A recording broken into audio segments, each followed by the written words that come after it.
Assalamualaikum warahmatullahi wabarakatuh. Perkenalkan, nama lengkap saya Ipon Umbudieta dengan NIM 202305010866 dari Prodi Teknik Sipil. Saya akan menjelaskan beberapa materi. Yang pertama, hubungan berat volume dalam tanah geoteknik. Materi yang kedua, plastisitas struktur tanah. Materi yang ketiga, klasifikasi tanah. Materi yang keempat, kompaksi tanah konstruksi. Dan materi yang terakhir adalah klasifikasi tanah, pendekan, struktur, dan teknik. Hubungan berat volume dalam tanah geoteknik chapter 3.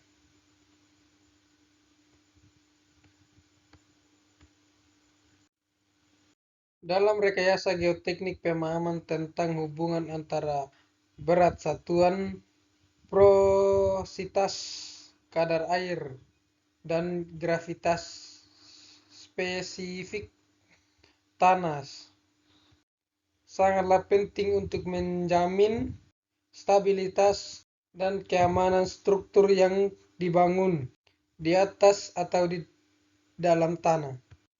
Tanah sebagai material tiga fase yang terdiri dari partikel, padat, air, dan udara, menunjukkan variasi berat satuan bergantung pada kelembapan dan kerapatannya, yang mengaruhi daya dukung fondasi, kestabilan lereng, serta kebutuhan drainase dan pengelola air tanah.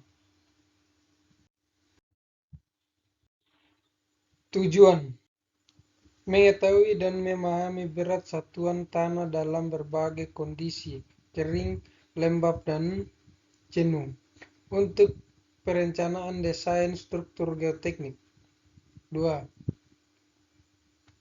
Mengukur pengaruh porositas dan kadar air pada berat tanah. 3.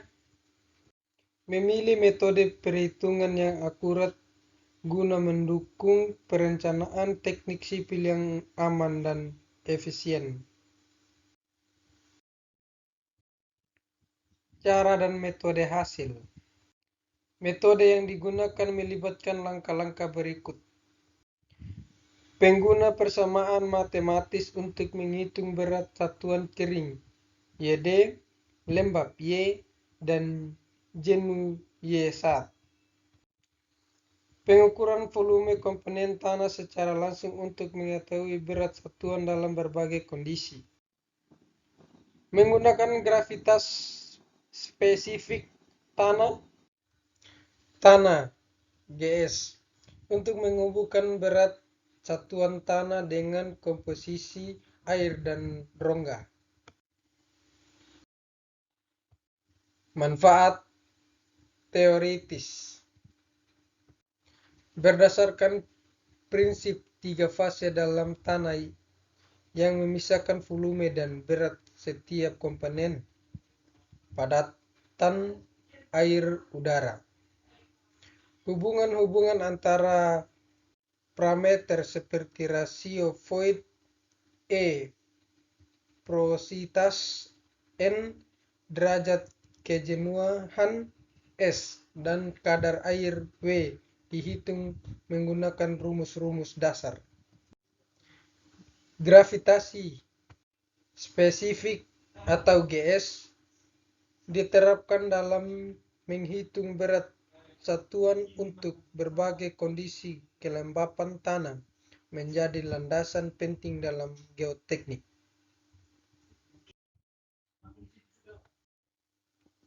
Metode praktis. Yang pertama, melibatkan pengumpulan data lapangan dan uji laboratorium untuk menentukan berat satuan tanah dalam berbagai kondisi kelembapan.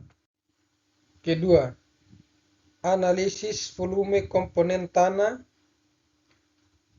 padatan, air, rongga dilakukan untuk menentukan berat satuan kering, lembab, dan jenuh. Ketiga, hasil perhitungan rasio Voigt dan porositas memberikan gambaran tentang kepadatan dan tingkat kejenuhan tanah, sehingga dapat dibuat keputusan pengaturan kelembapan dan drainase. Kesimpulan akhir, dengan memahami struktur ini, hubungan berat volume tanah didukung oleh prinsip-prinsip teoritis dan metode praktis, memberikan landasan penting dalam perencanaan geoteknik yang aman dan berkelanjutan.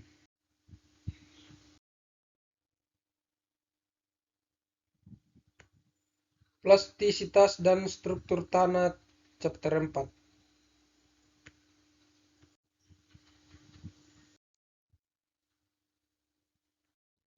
Pendahuluan. Plastisitas tanah adalah kemampuan tanah, terutama lempung, untuk berubah bentuk tanpa retak pada kondisi kadar air tertentu. Batas Atterberg LLPL SL membagi konsistensi tanah menjadi batas cairan liquid limit LL, batas plastik limit PL, batas susut seringkage limit atau SL. Tujuan: memahami perubahan sifat tanah dalam berbagai kondisi kadar air.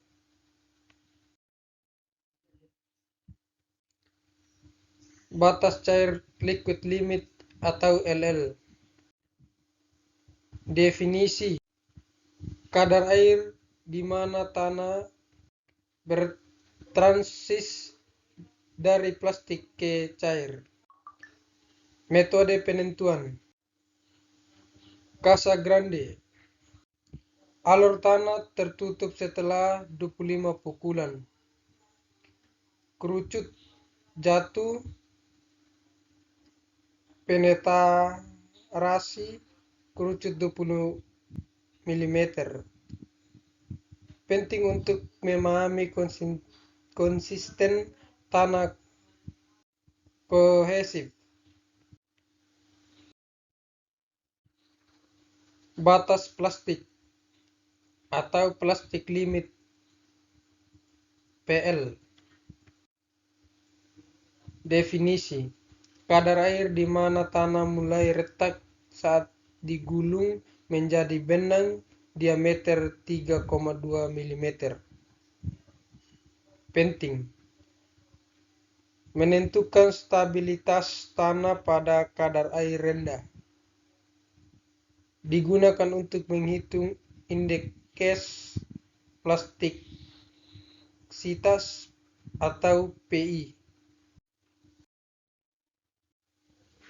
Rumus P1 LL min PL. Indikasi: rentang kadar air di mana tanah bersifat plastis. PL tinggi, plastisitas besar, kohesif, rentan terhadap perubahan volume. Digunakan untuk klasifikasi tanah dan analisis stabilitas.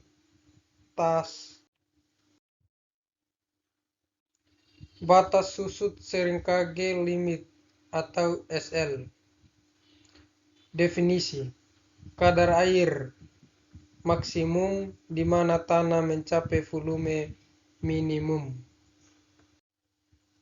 Relevansi: menilai potensi penyusutan dan retak tanah. Penting untuk lokasi dengan variasi kelembapan tinggi.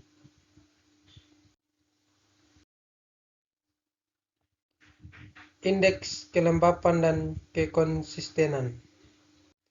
Liquidity Index atau LI.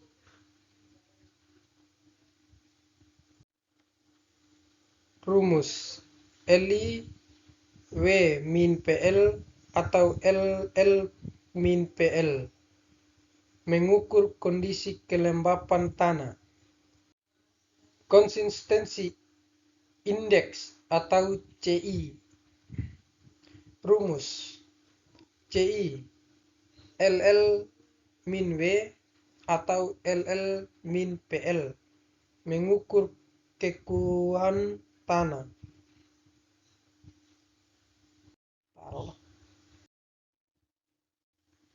Aktivitas tanah atau soil activity. Rumus A PI atau persen C fraksi tanah liat.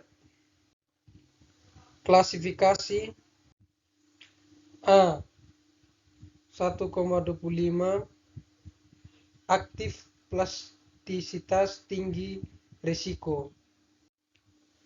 Ekspansi besar A 0,75 tidak aktif plastisitas rendah stabil.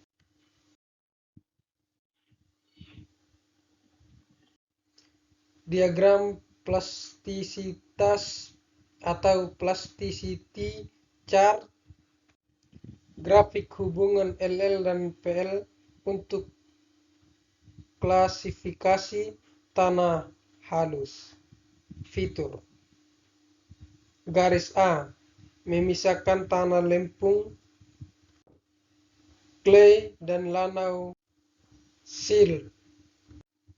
Digunakan dalam sistem klasifikasi tanah atau USCS. Struktur tanah atau soil structure. Jenis struktur butir tunggal, pasir dan kerikil, sarang lebah, lanau. Flokulan atau terdispersi, lempung. Pengaruh terhadap sifat mekanik seperti kekuatan geser dan permeabilitas. Soal dan contoh perhitungan.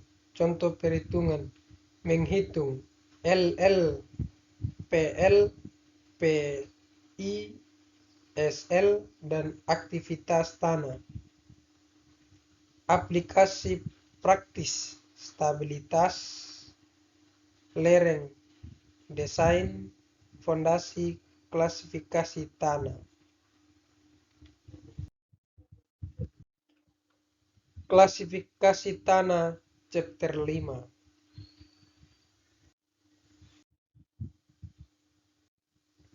Menyederhanakan deskripsi teknik tanah melalui klasifikasi standar. Yang kedua, memahami sifat dan perilaku tanah untuk berbagai aplikasi teknik sipil. Yang ketiga, mempermudah prediksi kinerja tanah pada kondisi proyek tertentu. Metode yang pertama, penggunaan sistem utama klasifikasi tanah. ASTO Classification System, Unified Soil Classification System. Kedua, menggunakan analisis distribusi ukuran partikel dan plastisitas tanah PLL LL atau P1. Yang ketiga, penerapan diagram segitiga USDA untuk klasifikasi struktur. Klasifikasi tanah menjadi coarse grain dan fine grain. Simbol dan indeks seperti A-1, A-7, ASTO atau GW, CH, USCS. Kualitas nata subgrande dinilai menggunakan Growth Index (ASTO). Deskripsi rinci tanah melalui simbol USCS yang mencakup sifat plastisitas.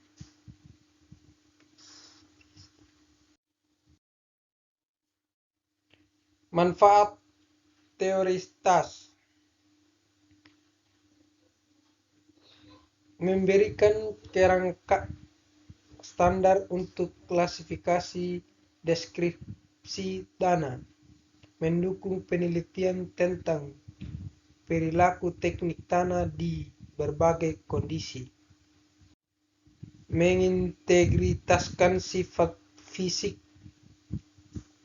atau struktur dan sifat teknik plastisitas.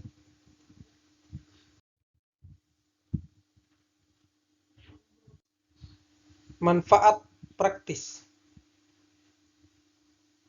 membantu evaluasi cepat kualitas subgrade untuk proyek jalan raya, mempermudah rancangan pondasi dinding, penahan, stabilisasi tanah, memastikan pemilihan material tanah yang dapat untuk proyek konstruksi. Kesimpulan,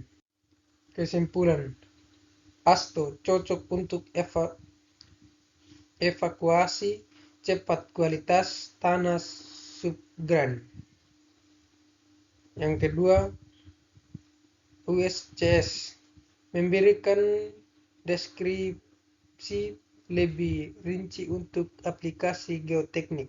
Yang ketiga, kombinasi kedua sistem memberikan pendekatan yang komprehensif. Yang keempat, klasifikasi tanah mendukung desain dan implementasi proyek teknik sipil yang lebih efektif.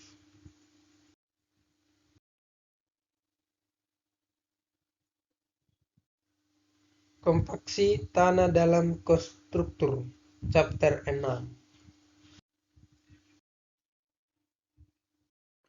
Tujuan: yang pertama, menyediakan informasi tentang pentingnya kompaksi tanah dalam konstruksi.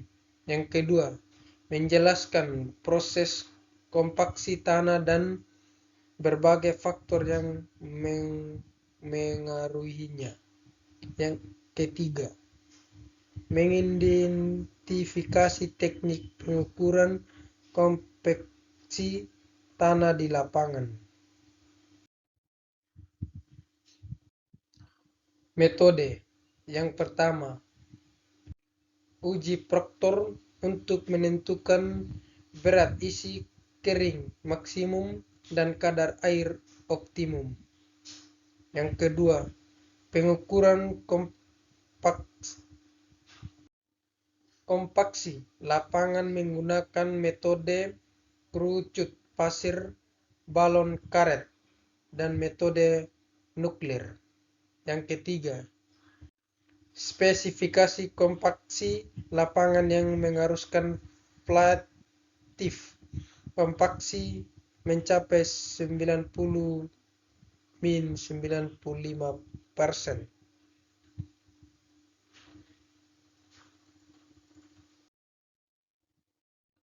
Hasil: proses kompaksi dapat meningkatkan kekuatan dan stabilitas tanah.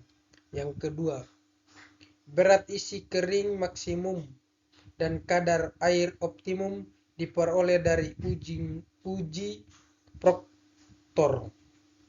Yang ketiga, pengukuran kompaksi lapangan dengan menggunakan metode yang berbeda memberikan akuransi yang lebih dibutuhkan.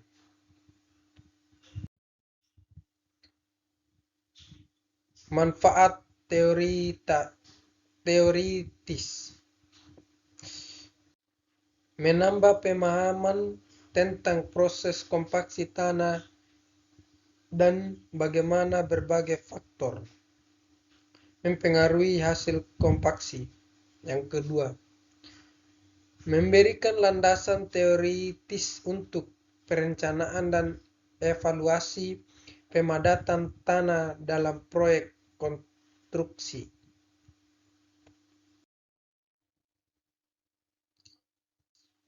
Manfaat praktis: yang pertama, memastikan kualitas tanah yang didapatkan memenuhi spesifikasi konstruksi di lapangan.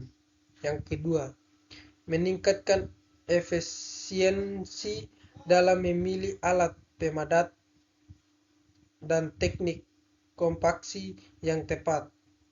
Yang ketiga, mengoptimalkan penggunaan tenaga dan sumber daya dalam proyek konstruksi. Kesimpulan: yang pertama, kompaksi tanah dalam aspek penting dalam konstruksi yang berhubungan dengan daya dukung tanah. Yang kedua, pengukuran kompaksi di lapangan dilakukan dengan berbagai metode seperti kerucut pasir dan metode nuklir. Yang ketiga, spesifikasi kompaksi lapangan harus dicapai untuk menjamin kekuatan dan stabilitas struktur. Yang keempat, pengetahuan ini berguna untuk memiliki metode dan peralatan kompaksi yang tepat dalam proyek konstruksi.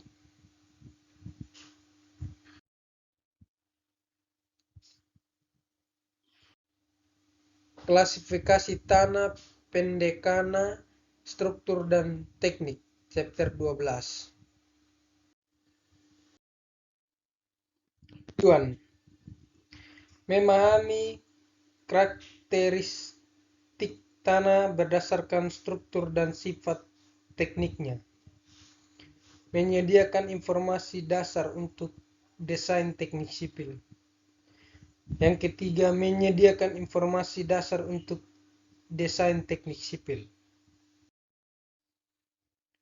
Metode: yang pertama, pendekatan struktur. Analisis distribusi ukuran partikel tanah atau USDA. Penggunaan diagram segitiga untuk klasifikasi. Yang kedua, pendekatan teknik. Menggabungkan distribusi ukuran partikel dan plastisitas. Menggunakan dua sistem utama, ASTO dan USCS.